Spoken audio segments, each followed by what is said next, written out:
Hello and welcome back. So I'm exhausted after a long day out and about. I went to go see the new movie 1992 featuring one of my favorite actors, Tyrese Gibson. I actually met Tyrese back when I was living in Atlanta, Georgia, at his book signing with Rev Run. And when I first met him, I didn't really like the energy that he gave off. I didn't. Yeah, and I think over time, though, I've come to appreciate him as an actor and as a black man coming from Los Angeles, California. I would say one of the most difficult places to grow up in and to be cultured by. Um, the movie First, I have to say that I am a bit disappointed in the fact that the turnout, it was dry. It wasn't that many people in the theater. And as I sat through the film and watched it, it began to make sense why those seats were empty. It was so many empty seats in the theater. Now, granted, I did see the movie at Regal Cinemas in Union Square here in New York City. But I don't feel like that should make a difference. In fact, you would think it would be more people at the theater, given that it's a very highly populated neighborhood. But I can count probably on two hands total how many people were in the theater. Aside from that, though, I felt like it made for a really good movie experience, given that I didn't have anyone sitting on my row to my left or my right or in front or behind me. So it worked out for me. But I do like the way the movie started and the way it ended. The fact that black people started the movie and we ended the movie. And that says a lot. And I feel like the message that the movie was conveying, right? The intended purpose of the movie is the very reason why that many people weren't there, because it was one of those movies where it wasn't really like a crossover film. I wouldn't say it was a mainstream crossover film that appealed to other demographics outside of African American people. Like, granted, it was white people in the film, and in the beginning, I kind of got confused in the beginning of the movie because, of course, it started out with Tyrese's family, him and his son, but then it was juxtaposed against another family that was white, and I'm like, wait a minute, is this about Tyrese's family, right? Like, who's the star of the film? Or is it about this white family? So I was a bit confused. And then it unfolded and it began to make more sense because those two stories. Hold on. Get my food.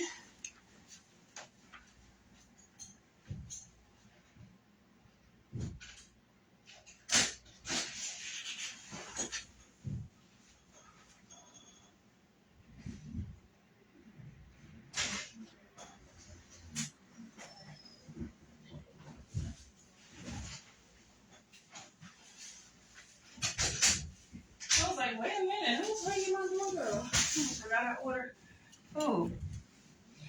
But yeah, as the story unfolded and it began to make sense, why, right? And I'm like, okay. So basically, the two different families, Tyrese's family, him and his son, and then the white family, their stories intersect. Where Tyrese actually works at this company that these white people, funny enough, ironically, are targeting to do a heist, right? To basically rob. And I shook my head so many times throughout the film because I'm just like, typical stereotypes that are portrayed. Now, I'm not sure if the actual story is based on real life events in terms of like the family, the main star family, right? In the film being Tyrese. Of course, the backdrop of the film we know is historically true, in terms of the 1992 uh, verdict and, what happened with Rodney King. The backdrop of the film is based on real life, but in terms of the actual family, right, narrowing it down, zeroing in on the actual, storyline of the film is questionable. I'm not sure. And so I'm just like, yeah, typical kind of stereotype. But yeah, it was a few scenes where I was a bit kind of upset. I was upset. One being where the riots began to break out after the unfavorable verdict, where the officers who had beat Rodney King, they were found not guilty, and there was looting in the streets. Of course, Black people were, taken to their local neighborhood stores and, looting and breaking and kind of letting out their frustrations and anger towards the system through their local environment, right? And juxtaposed against that was this white family who had decided to target this big company that produced platinum. I'm just like, go figure. Now, this is a part that I feel like is kind of questionable. Like, I'm not sure if this actually happened, but it's just like, it kind of portrayed us like the typical stereotypes of, Black people being inferior, being, lesser knowledgeable, and just making terrible decisions, right? And, how, of course, they're targeting their local neighborhood stores, kind of self-sabotaging themselves, right? Whereas the white family, they go and target this, multi-million-dollar corporation, and it seemed like they were going to get away at first because they actually was able to get in. They killed the, this is a spoiler alert, but they killed like the officer. And I'm thinking, like, why is it only two freaking guards in this whole multi-million-dollar corporation? Like, all this money inside this place, you would think they will have better security. But yeah, they end up killing like the main person on the front line, the main guard, to get inside. And it was just a mess. But the redemption part was, towards the end where Tyrese came through and he was the hero. He was the hero of the movie, and it was not looking good at certain points. I was just like, oh gosh. I'm talking to myself throughout the film. And it did have me on the edge of my seat because I just knew that the white family was going to get away. That they were going to get away, and the blame was going to be put on Tyrese and his son at the end, and they were going to get captured by the police. They did run into the police at the end. And of course, it was typical racial profiling where the police stopped them, right, while they were driving away from this crazy robbery and this heist that, the white family had done, and a lot of people got killed in the midst of that. But Tyrese and his son was able to make it out, and lo and behold, they get stopped by the police. And I was so upset. I was just like, these motherfuckers. These motherfuckers. And of course, I think, it engendered like, this reminder, these memories that we as Black people have of our own racial trauma. And I think it's just another stark reminder of the reality that we exist in. And it makes sense why those seats weren't filled. It's just like, who needs a constant reminder? And even myself, I've made a conscious decision, an effort to censor what my eyes see as I'm scrolling through social media. Before, like years ago, I would pause and, be out emotionally impacted by what I saw with these racially targeted events, but I say, we can't do that. I think that, obviously they want, because it serves a purpose, right? Everything is strategically done. That everything that we see, everything that we experience was inside this matrix happens for a reason. And I'm just like, I am not going to be the subject and be easily manipulated, through social media by these events. And so I made a conscious decision to just censor, what I see, and more importantly, how I perceive it, how I receive it. And so, yeah, with that, I can understand, why a lot of Black Americans just choose not to be emotionally encapsulated, with these racially targeted events that obviously serve a purpose to further reinforce the agenda that they have set out against us, right? In the sense of racial inferiority and, lowliness and vulnerability and defeat. And, it can take a emotional, psychological toll on the mind the more we consume those types of things, right? And so it's important for us to just be mindful of that. And so it makes sense why those seats were not filled in theater, but it's a really good movie. Like, it's a really impactful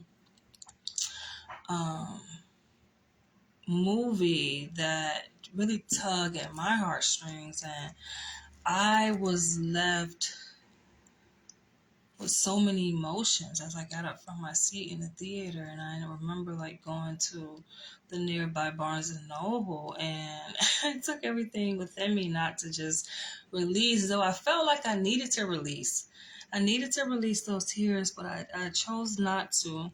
And instead I just I kept it in, and I'm walking through the aisles and just,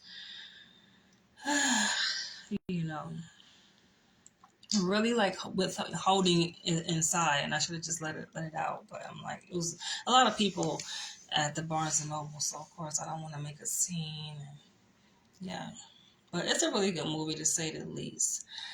Having said that, I am going to unbox this package. It was really unbagging. Unbagging. This package I ordered through this company called Rice Love.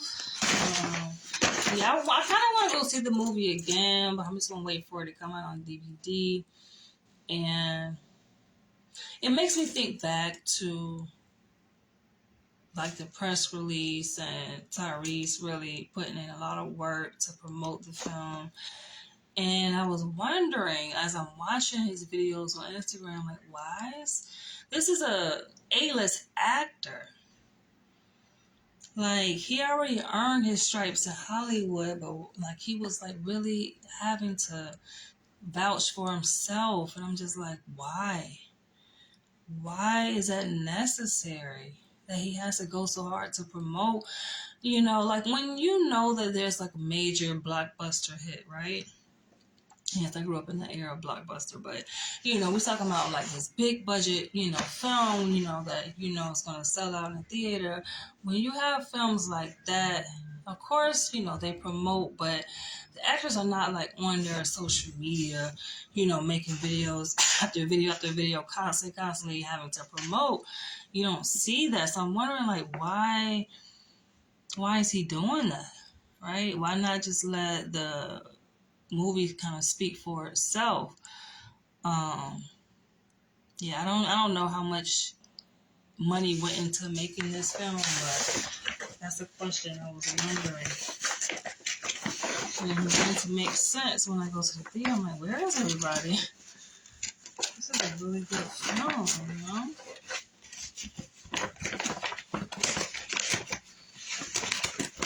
Attorney Crump, I had joined his live, I think it was yesterday. And he was helping to promote the film. It's just I was asking myself, just why? I'm looking at the trailer of the film and I'm just like, you know, the trailer kind of speaks for itself and it shows that this is going to be a very impactful, revolutionary, you know, film. But it's like a story that has been told already many, many times over. And I think black people probably are tired of hearing that same story. All right, so I got 2 bags actually. Ooh. Why they look the exact same? They better not be. They better not be the exact same. But they do look the exact same. So, they're not the exact same though. And I did that on purpose because I like to just switch things up sometimes. But yeah, I love it. These are called rice bags. They're made out of actual rice bags. And it says that there is a code here. I'm going to open my laptop. There's a code on the back of this tag. I'm going to enter onto their website, and it actually shows you the family that you fed through the purchase of the bag, which I think is pretty cool. So this is right up my alley here.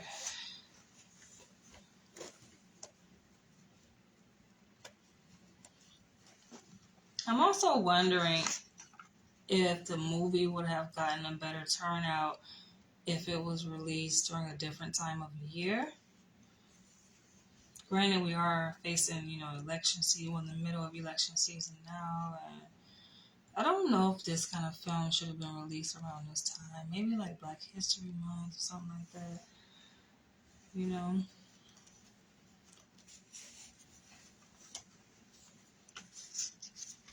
You notice how, like, we don't even protest like we used to.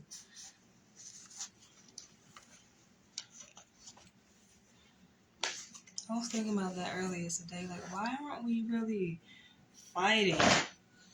And it made sense to me when I actually thought deeply about it. It's just like because I think for a lot of black people, we've reached a state where we believe that there's nothing to fight for. Right? At one point, of course, we were fighting for civil rights, for equal rights, to be treated like human beings, to have equal access, you know, to the things that human base, you know, afford us our basic human rights. But it's like now that we have that, it's like, okay, what else do we need to fight for? And the struggle has become a little bit more intricately woven to the point where unless you are a deep thinker, right, and you think really sophisticated about the racial oppression and the agenda set forth against us, you just may not see it, right? It's just so it's like it's in our face, but it's very subliminal. You know, it's not like it was back in the day. So I think for a lot of black people, we just like we good, and then we are also distracted. I think through social media. But here is the bag. I love it. I love it. It's definitely me here. All right. I did loosen up the strap a little bit. You can adjust the straps.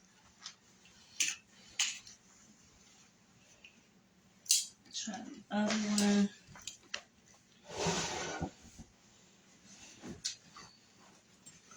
I'm going to see another movie tomorrow called Afraid. It's a movie about artificial intelligence. I bet that theater gonna be sold out tomorrow.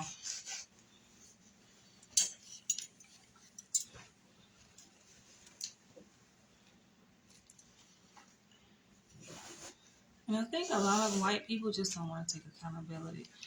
So a lot of them, they don't want to see movies like that. It begins to seep into their subconscious mind. And they have to begin to start experiencing white guilt and they have to take accountability for their wrongdoings, not just of their ancestors, but their own currently. All of them play a role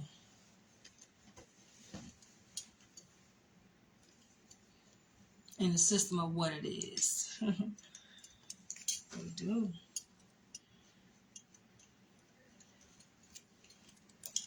I love these. It's like, you can tell it's very durable, quality.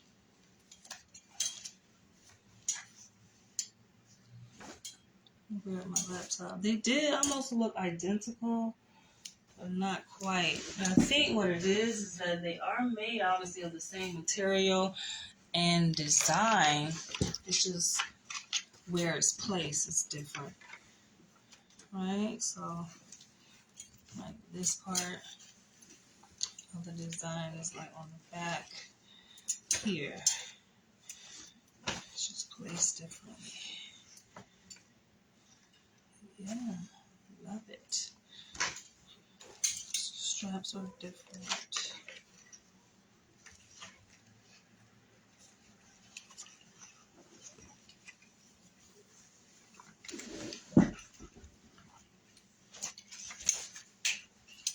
Facebook definitely has me shadow banned. I don't care. I still make content. Hey. Alright, so let me grab my laptop.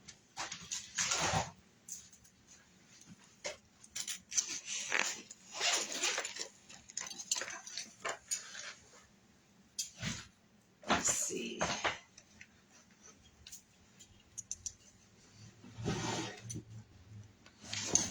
How are y'all doing, by the way? I'm exhausted. I'm going to eat my dinner. Let's see.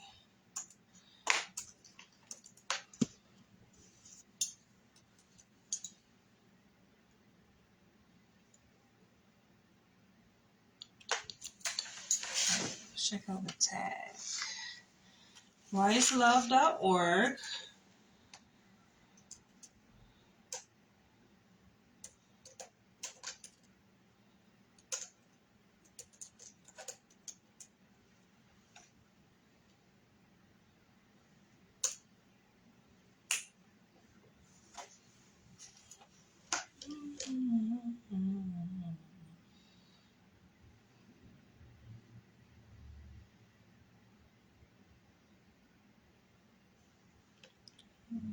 Get this off of my freaking screen. Alright, let's see.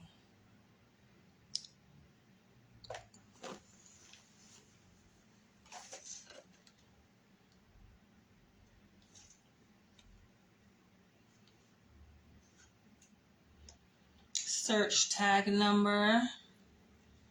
See the family you helped. So I'm going to enter this number.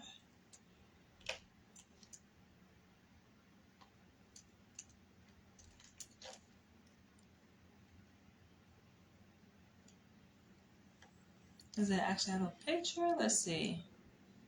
That would be cool if there's a picture of the family. Oh, wow. Look at that. Wow. Rama Ingley family, number 3316. Oh. I'm only going to read their story. In the bustling town of Metpally, spelled Metpally, where the fields whispered stories of hard work and resilience, lived the Rayo family. By Jeshwar Rayo and Rama, along with their two adorable children, Pallavi and Shashanth, found joy in their simple life as farm laborers. Despite the challenges they faced, their days were filled with laughter and love as they worked hard in hand to provide for their family.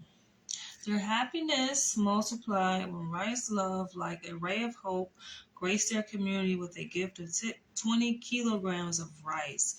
This generous gesture not only filled their home with sustenance for the next 25 days, but also lifted a burden from their shoulders, allowing them to save $13 for their family's future. The Rayos family embraced this act of kindness with open arms, grateful for the wonderful support that had brightened their lives in unexpected ways. So this 20 kilos of rice was given by you through the following 20 items. Wow, so cute. They have a picture here. How cool is that?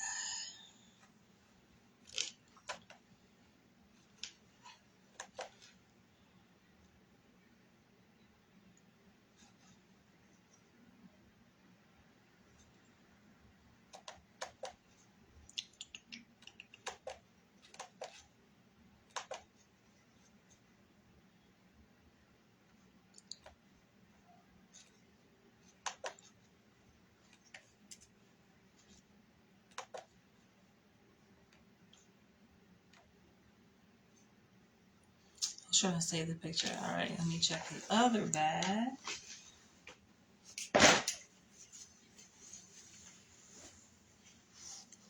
So it's a mother with her son. Let's see. This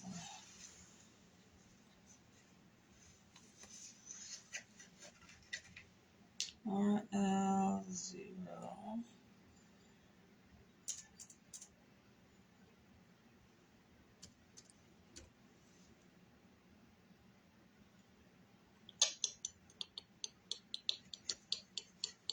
So there's other bags. So each bag purchase feeds one family. Oh, and this is Shrinu Adla family, number 3336. And this is father and son. Wow. I'm going to read their story. Let's see. In the humble village of Metpali, little Shruti eagerly attended her classes in the second standard at the local government school, while her sister Jansi pursued her studies in the sixth standard, residing in a hostel. Their parents, Shrinu and Mamata, toiled tirelessly as farm laborers, enduring all weather conditions to provide for their family on a meager income of just over $3 each per day. Aww. Despite the challenges they face, their dreams for a brighter future for the children remained steadfast. Their hopes were lifted when the Rice Love organization graciously offered 20 kilograms of fine rice to each student's family in the school. It's crazy what just one bag of rice can do, y'all. Now, me personally, I don't really like rice like that. I mean, I eat it, but I'm not a big rice eater. I like meat, protein. That's my thing. The generous gift not only filled their kitchen for 25 days, but also allowed them to save $13, a significant relief for a family accustomed to making ends meet with little.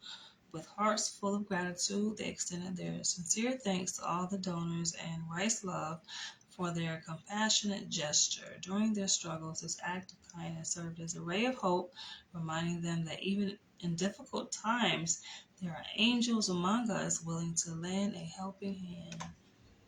Oh, and that's what it's all about. Giving back. On that note, I am going to wrap this video up. Let me know if you guys saw the film 1992. It's definitely worth going to see. I give it 5 stars. I'm just like, we need more empowering, motivational, inspiring, revolutionary stories like that, because it goes to show our strength and that we are not going to just settle for anything. Like, we will fight to the death. And I like that he fought to the death, not only for himself, but his son, and just for the community, and just to show like our resiliency, and it was almost like a superhero movie. That's what I felt. Like at the end, I'm just like, yes, he conquered. He won. We see so much garbage online with Black people exploiting themselves,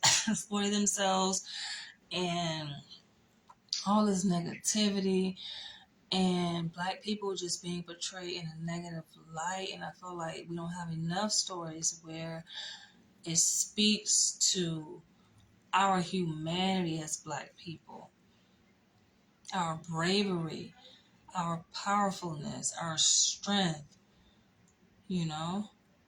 like who we truly are as Black people. Not all the buffoonery, So we need definitely more films like that. He was a stand-up guy in the film, and I feel like had this movie been about violence, like, derogatory violence, and that the violence that really didn't serve a purpose, and evil and drugs and all the debauchery, that theater would have been filled. But because it was a film of hope and inspiration and survival and empowerment, yeah, y'all could have did better. I feel like more people need to go see this film. But I will catch you guys in the next one, and feel free to drop your comments below if you actually saw this film. It's definitely worth going to see. I give it 5 stars, and I'm looking at this book that I just purchased today. I went to Nicholas Brooklyn on Fulton Street, one of my favorite stores, and this is volume 1. It came out in 2020, but I can't wait to dig into it. So I'll catch you guys